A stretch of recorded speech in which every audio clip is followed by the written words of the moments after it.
One of the smartest men who's ever lived said that all that I know is that I do not know.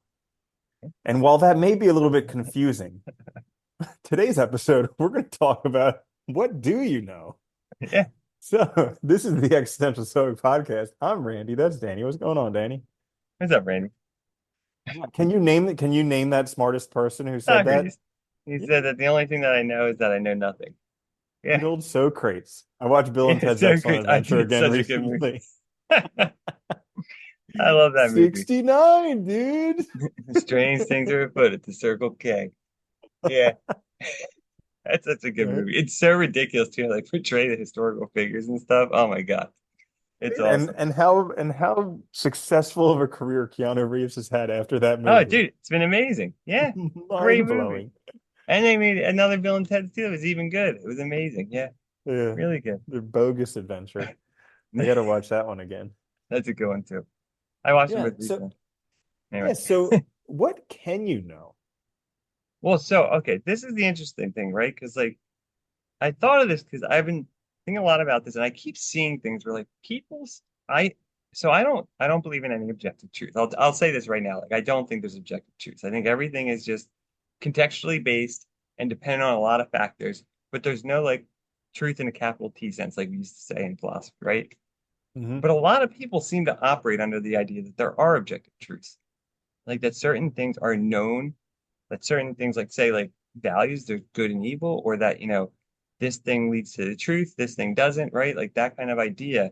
And I noticed it more and more. And I also noticed that like I was reading this scientist wrote this book that I was reading. I can't remember his name, but I started reading, I just realized like I was like, oh my God, this guy literally believes that there is truth. Like it blew my mind. And so it just dawned on me. I was like, does everybody think this way? That there's like really things we can know, like Well, I'm actually pretty know sure about a the bunch world. of fundamentalist religious people do. Yes. Well, yeah, obviously, yes, they do, right? They believe that the world's a certain way, that the Bible's literal, whatever, and or whatever book they favor. Yeah, Hmm. it's interesting. But this question of like, what can we know and in what context can we know it, right? Because like we're human beings. We can only perceive the world as a human being perceives the world. We're both missing a lot of data and adding a lot of interpretation. And Hmm. so, I don't know. It's interesting to And me. it all depends on your sensory organs. Like Yeah, literally the largest possible scope for what you could know is what your sensory organs perceive. yeah, which is crazy, right? Because like think about it. Mhm. Like even visual perception, we see things as certain colors, right? But they aren't actually those colors. That's how light's refracting off it, and we know that. So it's really interesting when you think about like your own experience, not to mention your experience is interpreted. It's not given to you. It's not like passive. It's not like it just comes in and you're like, oh, there's the world, right? You're making all kinds of judgments, value judgments, your mood, your attitude affects how you see things. All these things change the actual experience itself. And you're only Mhm. getting that narrow perspective, right, of your little world, not the whole thing. And Mhm. yeah. So go ahead. I really like that. It kind of resonates with this book that I've read called Loving What Is by Byron Katie. And she's all about questioning your thoughts because Yeah, basically anytime things anytime you're stressed, things aren't working out well, yeah, it's just because you haven't questioned your thoughts. And generally, the first question is this true? And the second yeah, question is, can I absolutely know it's 100% true? yeah. And And it's no. yeah, yeah, you can't. But we oftentimes assume that it is true. I do this all the time where I know for a fact that other people are walking too slow and they're in my way and they shouldn't be on Yeah. their phone and all this stuff. I know that's true 100% of the time. But yeah, it's not. Well, we make these, yeah, it's common to make those assumptions, right? But the problem is like it's one thing to make an assumption in the moment you're doing stuff, whatever. It's another thing to think that way all the time and believe it. And I think one of the problems is when we don't think about our own thoughts and think about how we're asserting or assigning truth, we get in the habit or we run the risk of getting very dogmatic. And you see this now all the time. We're like, like look at the US political system, for instance, right? Like acting as if both sides like they have the truth, right? They know what's going on. And it's like absurd and ridiculous. And I think it's funny because like the philosophers I tend to favor, like, I think a lot of them, well, obviously think about the world this way, but it also makes you a lot more open-minded. And it makes you, I think, more careful and less likely to both judge people, right? Because, you don't know. Their perspective might be different. They might have a different idea of it, and you can understand where it's coming from.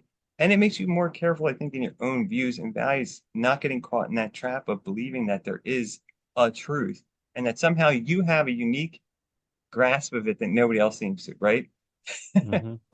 Yeah, well, there's something for to be said for kind of getting exposed to the world, to different ideas, to a bunch of stuff like that. Like I think we're both lucky in that we've traveled a bit, we've Yeah. experienced some stuff. And so you start to see like that if you're just stuck in one place, you can form some pretty harsh judgments based on ignorance, mostly. Yeah. I remember traveling for the first time. One of the first thoughts I had, because like, yeah, you go to different places, cultures are very different, people are very different. But one of the first things I recognized was like, oh, they're just like us. They're all trying to do the best they can with what they have. Like basically at the bottom, that's what they're doing. So yeah, it looks different. It might be different because we're in a different place, but really they're not that different. Like, Dude, I remember growing up and like I would travel down to like Mexico or something like that. And people would be like, "Isn't it dangerous down there?" And I'm like, "We literally live a stone's throw from Camden where they have freaking executions every freaking night." Like, I don't think there's many more places more dangerous than that. yeah, yeah, you're right. I mean, like, yeah, back when we were in high school, it was like the most dangerous city in the United States. It was ranked that a couple times. It was just horrible, and it's not Hmm. even really a city. Fortunately, Detroit's taken the place of that one, Yeah, I and pretty know. much every other city nowadays. Oh Goodness. God, it's horrible. Yeah, but that's the funny thing. I think it makes us very it makes us very closed. It makes our world very closed when we start to believe that we have the truth or that we know the truth. And I think it makes us kind of stupid, honestly, because it makes us, we fail to see how things could be different. We fail to see other interpretations and we fail to be open-minded about things. And like, Hmm. and I think you're right though. Challenging our beliefs though is one of the most important things.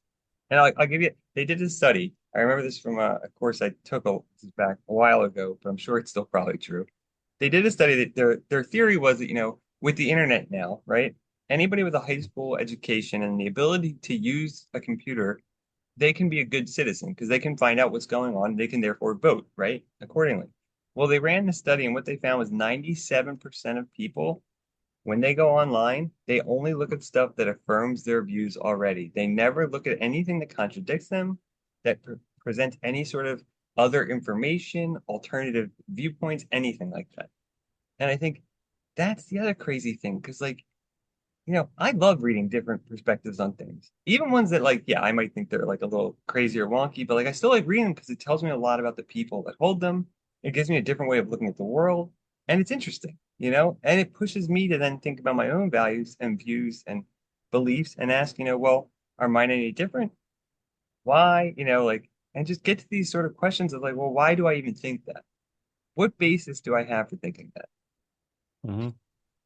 Yeah. Yeah, it's very easy to get pigeonholed with the internet, and it bothers me that that's what almost all the algorithms do is they just feed you more and more of stuff that you like, and also like more of the polarizing stuff that Well, you like, yeah. because they Which know that's also how they get you addicted. And it makes people more and more on these extremes of thinking they have the sole source of truth. And they're like, well, look at all the evidence. And it's like, that's because that's all you're seeing. Because you're choosing to and because the algorithm's feeding it to you. Like, you Hmm. know, it's, oh God, it's funny. And it's like, it's really sad because I think it does make us worse though, because look what's happened the past few years. Like you've seen emotions are high. People have been, really separated in beliefs. And then they start thinking that like the other side's totally wrong. And it's like, well, they must not be because they're people too. They must have a reason for thinking this. And they've probably been, misled and pulled along by interested parties, who want their eyeballs and who want their money. And it's, Hmm. you don't see everything for what it is. Yeah, you gotta look where people are incentivized for sure. And Yeah. and it's interesting because like there's also there's also so there's what we know and there's what we don't know. But there's Right. also what we don't know that we know, and there's also what we don't know that we don't know. So like what we don't know that we don't know are our blind spots. So those things just smack Yeah. upside the head sometimes. But then there's also things that we don't know that we know. Like and these I think are more of like the instinctual type of things because humans have been around for tens, if not hundreds or Yeah. of thousands of years or longer. And they're up until 1970, our lives were pretty similar. We spent a Yeah. lot of time outside. We did a lot of physical work. We didn't eat that much. And it was pretty similar. And then, like 1970, everything changed. We started living in a world of excess. We live inside the house all the time, stare at a computer, all of that. But, like, even though we don't use these things that we have, I think we still have them and we just don't know. Yeah, there's like, well, I mean, I think that's where you get that intuition sometimes, about things and stuff. It's coming from some deeper or unconscious place, right? That like you have some knowledge about it, you're just not quite aware of it. I would add too, there's also things we can't know, which I think is also important to add in there in that Mm. classification, right? Of things that we just, there's no Like way the we could winning possibly, lottery numbers, right? yeah, yeah, just can't know them. Yeah. I mean, and like, and like big questions, a lot of those we just can't know, right? We have no way of knowing.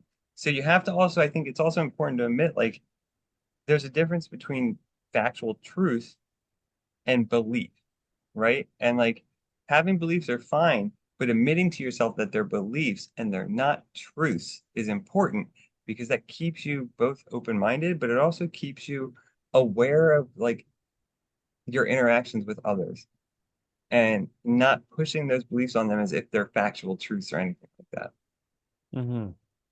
Yeah. Hmm. Yeah, so it's one of those things where what do we actually know? Not much, honestly. Well, it's funny, like the more you learn about anything, the more questions you end up having, right? And the more you realize we don't know. Like it's funny, like if you read even like, we think science tells us a lot is alive, and it does, but like even like great scientists realize that there's like just so much we have no idea of. And because we don't know, that could change everything else, right? I mean, it could totally change everything. And I Hmm. think people forget too that even like science and stuff is an interpretation of things, right? You're using a certain framework or system to interpret data and then come up with hypotheses and solutions to things. It's still within the framework of a human See, experience and human I interpretation. I can't stand science. Like I think it's the biggest red herring ever because there's only so many things that science can measure. Science really can't measure emotions or anything psychological, No, you know? And so that means that's one whole field, like literally, that's one huge aspect of life that science just completely fails. And then all this other stuff about like, I don't know, everybody just thinks if it's science, it's gotta be, yeah. but like, no, science is just a method, and Well, that's it. yeah. Well, that's the funny thing. People forget that science asks, it really answers how questions. It gives us detailed and fine descriptions of how a thing works, but it can't tell us anything about the purpose, the why, those larger questions that put a context around it, right? And like I think that's important. Like Plato actually, in one of his in I think it was Euthyphro, Socrates is talking to one of their characters, he's like, well, basically what he says is like, the gods don't fight about what like things you can measure, right? Like we wouldn't fight about like the size of a table or like the size of a door or something. We would just measure it and you solve that problem, right? There's no reason to fight about it. It's something that's verifiable. But things like our values, our beliefs, those are the things we really fight about because there's no way to confirm and measure and once and for all settle it.